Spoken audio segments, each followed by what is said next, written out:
Sebelum melanjutkan, jangan lupa subscribe dulu. Terima kasih. Bab 283 mengikuti di belakang. Menurutku, gadis itu berpakaian hitam, dan juga cantik rupawan. Sayangnya, dia bertemu dengan sepasang kakak beradik itu. Ayo kita lihat. Tidak ada seorang pun di kota kita yang berani melawan mereka, kurasa mereka bukan dari sekitar sini. Mendengar perkataan itu, mata Feng Jiu sedikit berbinar saat dia memperhatikan arah orang-orang berlarian untuk melihat keributan itu dan dia berhenti sejenak sebelum bertanya, Suni, apakah kamu sudah selesai makan? Aku sudah kenyang, tapi belum habis. Apa yang harus kulakukan? Si kecil tidak mau menyia-nyiakannya dan masih menyendok sup untuk diminum. Saat dia melihat beberapa wonton yang masih tersisa di mangkuk, ekspresi di wajahnya menunjukkan keengganan untuk menyia-nyiakannya. Melihat itu, Feng Jiu tertawa pelan dan mengusap kepalanya sambil berkata, jangan dimakan lagi kalau kamu sudah kenyang. Jangan terlalu banyak makan karena masih ada kue nanti. Dia tersenyum dan membayar tagihannya, lalu memegang tangannya sambil menuntun Old White berjalan menuju kerumunan orang. Tuanku tertarik pada gadis itu. Apakah tuanku ingin bawahanmu mengundangnya? Pria paruh baya di lantai atas melihat tatapan tuannya mengikuti gadis berpakaian putih dan dia membuka mulut untuk bertanya.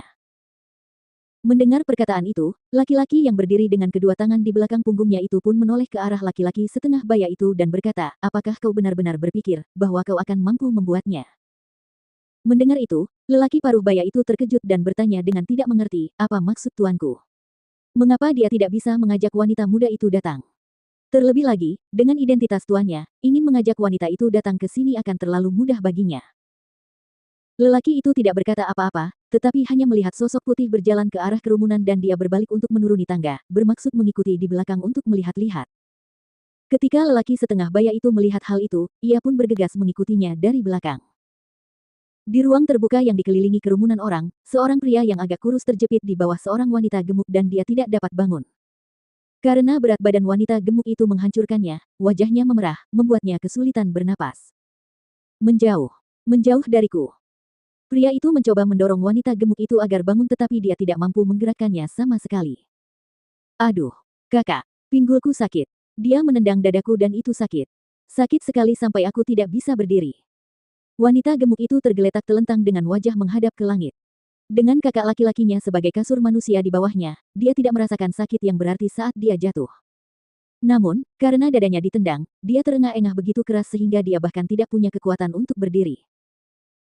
Mengenakan setelan pakaian hitam ketat, Leng Xuang melirik kedua orang itu dengan pandangan dingin dan tak berperasaan, lalu hendak menuntun kudanya pergi ketika dia melihat nyonya menggendong Old White dan Suni saat dia berdiri di tengah kerumunan. Kemudian dia berjalan menuju Feng Jiu. Nyonya, saya sudah berhasil membeli semuanya. Feng Jiu melirik kedua orang itu dan menganggukkan kepalanya sambil berkata, kalau begitu, ayo kita pergi. Dia mengangkat Suni ke atas tubuh Old White dan kemudian membalikkan tubuhnya.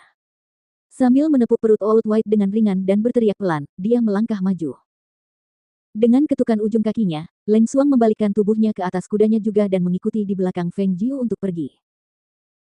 Melihat kedua perempuan itu pergi begitu saja di atas kuda mereka, orang-orang di sekeliling mereka tak kuasa menahan diri untuk tidak terkejut, merasa bahwa mereka berdua benar-benar berani menghajar dua orang bersaudara dari keluarga kaya raya setempat dan pergi begitu saja. Pria yang menonton dari antara kerumunan melihat itu dan kilatan kejar-kejaran roh muncul di matanya. Setelah datang ke negeri Sun Glory kelas 9 yang rendah dalam perjalanan ini, dia tidak menyangka bahwa dia akan dapat bertemu dengan gadis yang sangat cantik dan anggun. Melihat sosok putih itu berangsur-angsur menjauh, dia tidak ragu mengumpulkan ki-nya untuk bergerak, mengejar sosok yang ada di depan. Lelaki paruh baya itu sedikit tertegun melihat itu dan matanya tampak berpikir sejenak sebelum dia mengikutinya dengan alisnya yang berkerut.